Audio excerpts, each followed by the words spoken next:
नमस्कार दोस्तों, आपका प्यारा मित्र ओम जितेंद्र सिंह तोमर एक बार फिर से आपके लिए लेकर आया एक और नई व शानदार कहानी।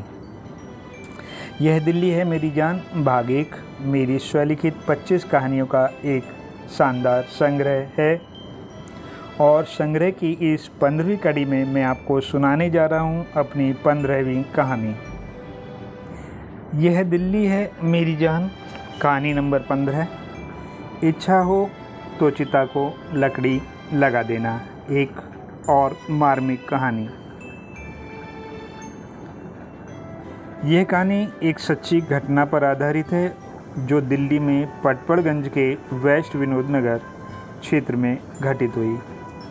इस कहानी के पात्रों के नाम काल्पनिक हैं। यह कहानी दिल्ली के वेस्ट विनोद नगर में घटित एक सत्य घटना है जिसमें एक बुजुर्ग ने अपने नालायक बच्चों को कैसे सबक सिखाया।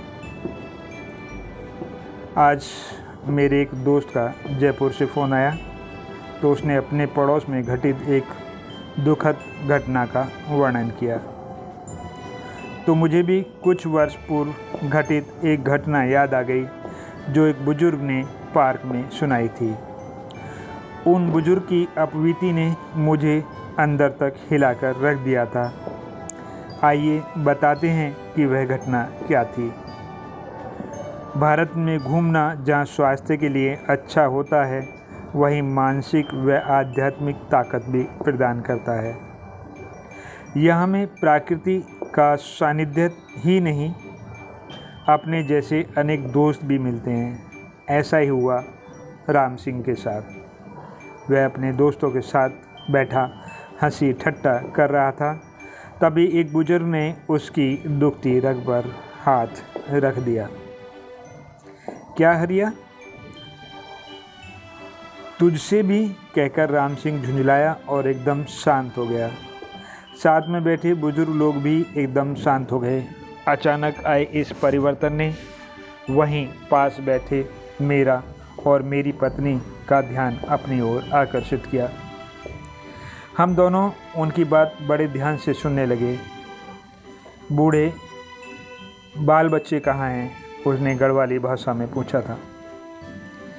मैं यह उनके शब्दों को केवल हिंदी दे रहा हूँ ताकि कहानी आसानी से समझ में आ सके, लेकिन उनकी बात गढ़वाली भाषा में थी। बच्चे वह तो मज़े में हैं, राम सिंह ने जवाब दिया। हरिया ने फिर से प्रश्न किया, और भाभी क्यों चिंता करता है? वह भी मज़े में है, बड़ा सा टीवी देख रही होगी, राम सिंह ने हंसकर जवाब दिया। बहू और बच्चों के साथ? हरिया ने एक और प्रश्न दागा। अब सभी को उनकी बातों में जिज्ञासा होने लगी। उनकी बात सुनने के लिए मैं उनके और करीब खिसक गया था। हरिया मेरे दोस्त, तू मुझे कब से जानता है? पिछले 45 सालों से। तुमने और मैंने एक साथ ही तो रेलवे ज्वाइन की थी। दोनों 10 साल पहले रिटायर भी एक साथ ही हुए थे।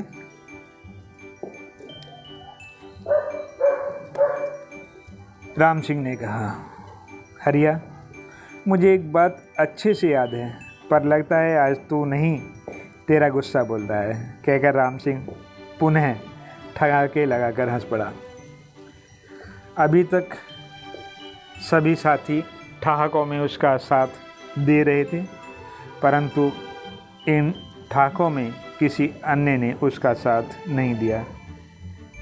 मैंने सुना है तूने, अभी वह वाक्य पूरा भी नहीं कर पाया था कि राम सिंह ने बीच में ही बोल पड़ा। हाँ हरिया, तुमने जो कुछ सुना है वह सही सुना है। ऐसी क्या नौबत आ गई? तो तुझे कहानी सुनानी ही पड़ेगी। चल मैं सभी के सामने अपनी इस कहानी को बताता हूँ, शायद किसी और के भी काम आ सके। हरिया, तुझे तो मालूम है कि नौकरी से पहले ही मेरी शादी हो गई थी और मेरे 3 बच्चे थे, तीनों लड़के। हरिया ने हाँ में सिर हिला दिया। दोस्तों, कहानी आगे बढ़ती है। तुम तो मेरा व्यवहार जानते हो। क्या मैंने किसी के साथ कोई गलत बर्ताव किया था? उनकी पढ़ाई लिखाई में कोई कमी, उनकी नौकरी अच्छी जगह लगाई जाए, उसके लिए न जाने कितनी जगह मैंने हाथ जोड़े थे। हाँ, मैं जानता हूँ, क्योंकि मुझे याद है कि बहुत सी जगह तुम मुझे अपने साथ लेकर गए थे, हरिया ने जवाब दिया। उसकी बात पूरी होते ही राम सिंह ने अपनी बात कहनी शुरू की। जब वे अच्छी जगह सेटल हो गए तो उनकी शादी भी अच्छे घरों में और खूब धूमधाम से की। ये सब तुम्हारे सामने ही हुआ है। जो पैसा रिटायरमेंट में मिला, उससे मैंने मकान ख़रीदा था। तुम ही उसका बयाना देने के लिए मेरे साथ गए थे। ये सब याद है ना, यह भूल गए? हरिया ने हाँ में सिर हिलाया। राम सिंह ने अपनी कहानी आगे बढ़ाई। 1 वर्ष पूर्व तुम्हारी भाभी जी की तबीयत खराब हो गई। उस वक्त मैं कहीं बाहर गया हुआ था, अर्थात मैं घर पर नहीं था। जब 3 दिन बाद घर लौटा तो देखा कि वह मरणासन हालत में छत पर बने टीन शेड के कमरे में पड़ी हुई है। किसी ने उसकी कोई सुध नहीं ली।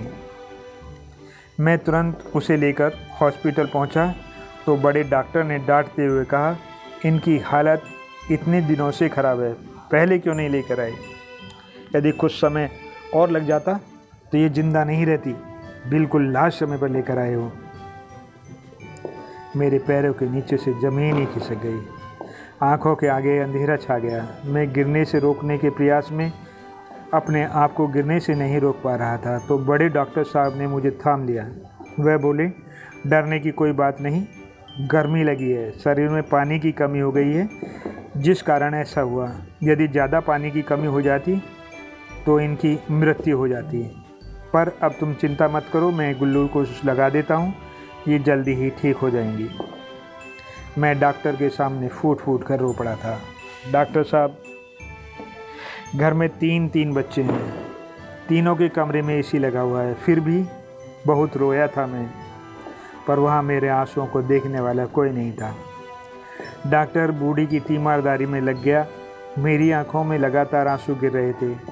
डॉक्टर ग्लूकोज आदि लगाने के उपरांत मेरे पास आया और मेरे कंधे पर हाथ रखकर मुझसे सांत्वना देते हुए कहा, डॉक्टर साहब, मैं बाहर था और बच्चे तो सुध भी नहीं ली कि माँ जिंदा भी है या मर गई। मेरे मुंह से डॉक्टर के सामने इस बातें निकल गईं। भाई, आप हिम्मत रखो, आप समय पर ले आए और दोपहर से शाम हो गई, किसी ने हमारी सुध नहीं ली। शाम को तुम्हारी भाभी की छुट्टी कराकर घर ले आया, लेकिन तुम्हारी भाभी को आराम करने के लिए तीनों कमरों में से कहीं भी जगह नहीं मिली। मुझे मजबूरन उसे छत पर बने टीन शेड वाले कमरे में ही ले जाना पड़ा। शाम हो चुकी थी, गर्मी से सब कुछ राहत मिली। दोपहर के मुकाबले अब कुछ ठंडक हो गई। पोते छत पर खेलने आए और दादी को बीमार देखकर उनकी सेवा में लग गए। जब हम दादा बन गए हैं तो पोतों के साथ खेलने का मन भी करेगा, तो मैं भी उनके साथ खेलने लगा। रात हो गई, लेकिन तीनों बेटे जो मेरे बाहर जाने से पूर्व हम दोनों का खाना खाने के लिए बोलने आ जाते थे, अभी तक नहीं आए। हरिया, मेरे भाई, अब बता कि बीमारी की ऐसी स्थिति में तुम्हारी भाभी क्या मुझे खाना बनाकर खिला सकती थी, या रात में अब तुम्हारी भाभी की इस हालत में छोड़कर खाना लेने बाजार जाता, जबकि तुम्हें पता है कि मुझे बाहर का खाना हजम नहीं होता। कहते हुए राम सिंह की आंखें भर आई। आंसू रोकने के प्रयास में राम सिंह की आंखें लाल हो गईं। हरिया ने उसके कंधे पर हाथ रखा और उसे अपनी ओर खींचकर अपने से सटा लिया। भाई, मुझे माफ़ कर देना, मैंने तुम्हारा दिल दुखाया है। मुझे सही स्थिति का पता ही नहीं था, हरिया बोला। बस बच्चों से लगाव था, वही गुस्सा तुझ पर निकल गया। उसने अपने आप को संभालने के लिए कुछ क्षण के लिए बोला, मेरे भाई, बात यहीं ख़त्म नहीं होती। वे एक कर ऊपर आए और बच्चों जो अपने दादी की सेवा में लगे हुए थे को डांट कर अपने साथ ले गए। समझ नहीं आ रहा था कि तीनों में से एकदम से ऐसा बदलाव क्यों आया। उनकी बेरुखी कम होने के स्थान पर बढ़ती ही गई। बच्चे भी हमसे दूर रहने लगे। धीरे धीरे समय बीत गया। दिसंबर आ गया। साथियों, कहानी आगे बढ़ती है। बच्चों की सर्दियों की 10 दिन की छुट्टियां पड़ी। उन्होंने अपने परिवार के लिए वैष्णो देवी यात्रा के लिए 10 दिन की बुकिंग करा ली। हम होते कौन हैं? हमसे सलाह ली जाए, हमसे पूछा जाए कि हम वैष्णो देवी जाना है या चाहते हैं या नहीं। उन्होंने अपने टिकट कराए, ताले लगाए और वैष्णो देवी यात्रा के लिए निकल गए। पुत्रों के वैष्णो देवी जाने के बाद मैं 2 दिन बड़ा परेशान रहा। पार्क में बैठने वाले मेरे कुछ इन साथियों ने मुझसे परेशानी पूछी तो मैंने अपनी सारी व्यथा उन्हें बता दी। उनमें से एक व्यक्ति दबंग परंतु बहुत ही सज्जन प्रॉपर्टी डीलर को जानते थे। मुझे उसके पास ले गए। सारी बात सुनने के उपरांत प्रॉपर्टी डीलर ने कहा, सर जी, आजकल के बच्चों को पैसों का घमंड हो जाता है। उन्हें रास्ते पर लाना बहुत ज़रूरी है। इसके लिए आप एक कड़ा फैसला लेना होगा। उसने राम सिंह की शक्ल देखी और फिर प्रश्न किया, क्या मकान बच्चों के नाम है? नहीं, वह मेरी पत्नी के नाम है। तो चिंता कैसी? बस तुम्हारा कड़ा निर्णय ही अब तुम्हारा साथ दे सकता है। राम सिंह ने प्रॉपर्टी डीलर के मुंह की तरफ देखा। वह मुस्कुराया और फिर से, मैं तुम्हारे घर की इसी हालत में खरीद सकता हूँ, लेकिन बच्चों के कमरे तुम्हें अपनी निगरानी में और फोटोग्राफी के साथ खाली कराने होंगे। क्या तुम तैयार हो? हाँ, लेकिन पैसा? हरी सिंह ने हिचकिचाते हुए कहा। सर, पैसा आप बताइए, मुंह मांगा दूंगा। भगवान ने मुझे बहुत कुछ दिया है। मैं यह काम लोगों के दिल दुखाने के लिए नहीं करता, बल्कि आप जैसे ईश्वर के बंदों को खुश करने के लिए करता हूँ। फिर क्या था, दोस्तों के सामने ही सारी लिखाई पढ़ाई हो गई। साथियों, कहानी आगे बढ़ती है। सर, मेरे 3 कमरे खाली पड़े हैं। उनमें 3 बच्चों का सामान शिफ्ट करवा दो। आपके और माताजी के लिए एक फ्लैट दिखाता हूँ, उसमें आपका गुजारा हो जाएगा। जो पैसे बचेंगे उसे संभाल कर रखना, भविष्य में काम आएंगे। सब काम ठीक ठाक निपट गया। जब बेटे घूम कर वापस आए तो अपने घर का हुलिया बदला हुआ देखा और देखा कि ताले भी उन पर नहीं हैं। कमरे के ताले खुले हुए हैं। ये देखते ही छोटा बेटा दूसरी मंजिल पर दौड़ा, फिर वह तीसरी पर सबसे ऊपर, फिर तेज़ी से हाँफता हुआ नीचे आया। मझले और बड़े ने पूछा, पिताजी कहाँ हैं? साथियों, कहानी कैसी लग रही है ज़रूर बताइएगा। कहानी आगे बढ़ाते हैं। पता नहीं ऊपर उनका सामान भी नहीं है, छोटे बेटे ने जवाब दिया। फिर उन्होंने नीचे वाला दरवाज़ा खटखटाया। उसमें से एक व्यक्ति बाहर आया और उनसे बोला, क्या बात है भाई, बड़े परेशान दिख रहे हो? हाँ, इसमें हम और हमारे मम्मी पापा रहा करते थे। हम वैष्णो देवी गए, पापा और मम्मी पता नहीं कहाँ चले गए। ओह, मम्मी पापा, तो वे आपके मम्मी पापा थे। उन्होंने ये मकान हमें बेच दिया है। और हमारा सामान? बच्चों ने कहा, वह सब सुरक्षित है। वे दोनों कहीं और चले गए हैं। उन्होंने फ़ोन नंबर बदल लिया है। उनका नया नंबर मेरे पास नहीं है। जब भी आपको मिले तो उनसे ले लेना। अरे हाँ, मुझे याद आया, वे आपके लिए कुछ दे कर गए हैं। अरे हाँ, मुझे कुछ याद आया कि वे आपके लिए कुछ दे कर गए हैं। वह व्यक्ति अंदर गया और एक लिफाफा लेकर आया, जिसमें एक चिट्ठी, 30,000 रुपये और 3 वीडियो CD रखी थी। बड़े बेटे ने बड़ी उतावली से वह पत्र खोला। छोटे बेटे तथा बहुएं उसमें क्या लिखा है यह पढ़ने का प्रयास करने लगी। बेटो, खुश रहना। क्या कहूँ, मेरे पास शब्द नहीं है। तुमने तो हमें मरा समझ ही लिया। ओह, गलती हो गई बेटा। तुम नहीं, आप अब बड़े जो हो गए हो। हमारा तो आपके प्रति कर्तव्य था कि आपको पढ़ाया लिखाया। आपको हमारे प्रति कोई कर्तव्य नहीं रहा। हम आपके लिए जीते जी मर गए। तो हमारी इस प्रॉपर्टी में आपका अधिकार कैसे बन सकता है? क्योंकि ये प्रॉपर्टी मैंने अपनी कमाई से खरीदी है और इसका पैसा रिटायरमेंट तक भरता रहा हूँ। मुझे घर पर से बहुत लगाव हो गया था, क्योंकि इसमें पैसा ही नहीं, हमारा सुख दुख एहसास सब कुछ लगा हुआ था। आपकी माँ, जिसने आपको 9 महीने कोख में रखा, जब बीमार पड़ी तो आप चंद दिन उसे अपने कमरे में नहीं रख सके।